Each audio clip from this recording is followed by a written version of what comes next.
Welcome to the Healers Café, conversations on health and healing with Manon Bolliger, a retired and deregistered naturopathic physician with 30 plus years of experience. Here you will discover engaging and informative conversations between experienced healers, covering all aspects of healing, the personal journey, the journey of the practitioner, and the amazing possibilities for our own body and spirit.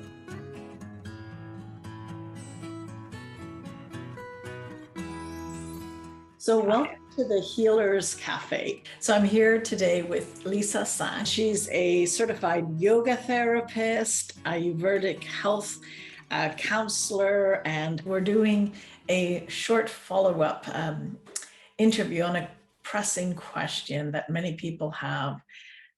Can something be done when people's immune system has been tampered with?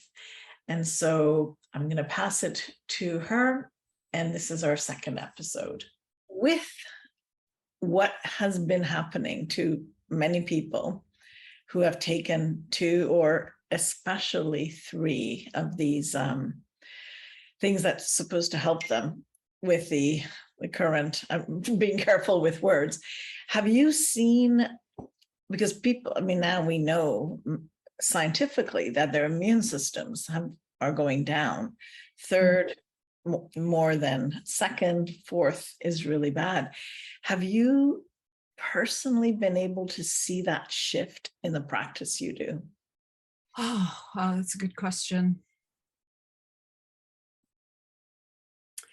I don't know if I can give you an answer that's specific to this. You know, when we think about immunity, for example, from the Ayurvedic perspective, there's so much more that goes into it in terms of using the body's natural capacity to build immunity.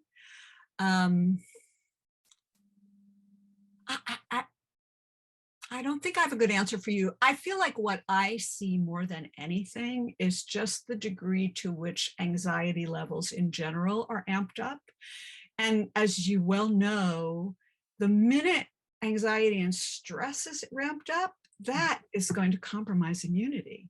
Mm-hmm. Yeah. So I always feel like if we could get more people to deal with that, to actually feel when they've got that coursing of hormones through their bodies that are designed to make them run away or fight, that if they could manage that, it would change an awful lot of what's happening in their systems. I mean, I'll give you, so from an Ayurvedic perspective, is really interesting is that nutrition of our systems and of our tissues is sort of linear. We first nourish our plasma, and then our blood, and then our muscle tissue, and then our fat, and then our bone tissue, and then our nerve, and then our reproductive tissue.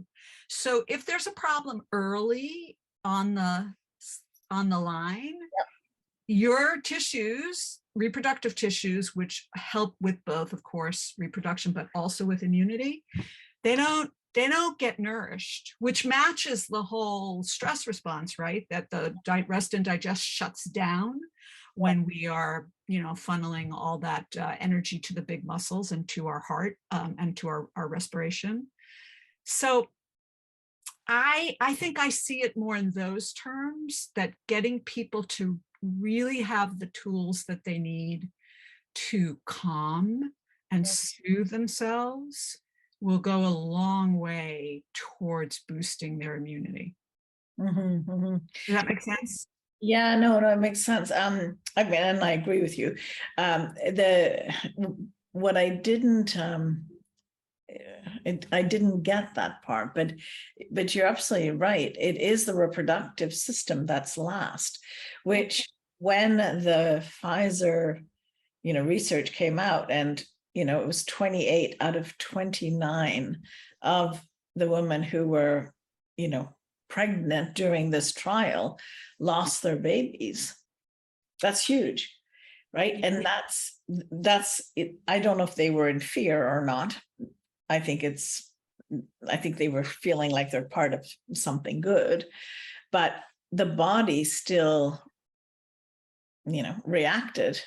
Manon Bolliger here, and I want to thank you for taking actionable steps towards engaging your healing journey and helping others discover their path by watching, sharing, subscribing, and reviewing these podcasts. Every review and share helps spread the word, these different perspectives and choices and options for healing. And to thank you, I'd like to invite you to sign up to my free 7-sequence email tips on health and healing for everyday life. You can go to healerscafe.com tips. Thanks so much. Yeah. By that first, and now we know the numbers are massive of miscarriages and way more than they ever were, right? There's so much that we don't know. Yeah. And I used to have an anatomy teacher. I'm sure this wasn't original to her because I've heard other people say it, but where whatever we think we know now, in 25 years, 50% of it is going to be wrong.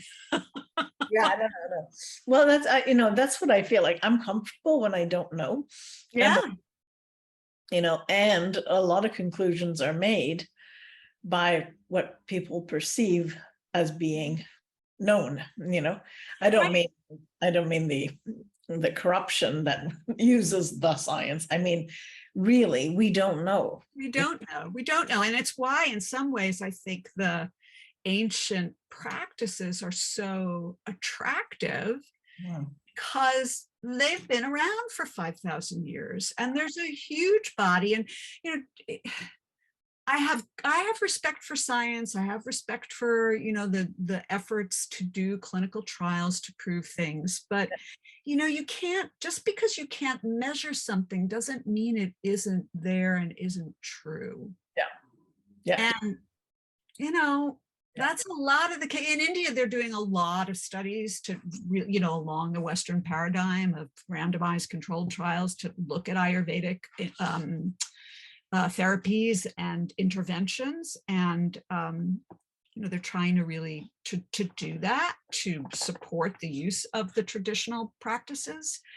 But anecdotally, I see that the people who take them on and begin to do them, they change. Yeah. And they are healthier and happier and more contented. And there's lots of ways of doing studies. That's the thing, right? There's some that take into account all of these aspects as well. Right. I don't particularly have a problem with science, but I understand that if you don't have the ways to measure a thing, then what do you do with that? Or exactly. the misunderstanding, like these those studies in homeopathy where they say, well, I gave the same remedy for diarrhea to everyone and it didn't work. Well, that's not how homeopaphy works. It's like, I don't know, I know. It's interesting because it's a lot of the problem with the research that's going into yoga now is the same way, is that what you see is being offered as yoga, as the therapy, is people going to a class. But that's not how you would work with someone who had a particular condition. You wouldn't send them to a class taught by someone who only had a 200-hour training. You'd send them to a therapist who would design a practice for them. Or you might create a group therapeutic class where everybody has the same condition, and then you could look at it that way. But it's not how it's hard. It's like, so what does it mean? What are you talking about when you say you used yoga? What were you doing? Exactly. I don't know. Thank you, Lisa. You're welcome, Manon. It was a pleasure to speak with you. Thank you for joining us at the Healers Café with Manon Bolliger. Continue your healing journey by visiting thehealerscafe.com and her website, and discover how to listen to your body and reboot for optimal health.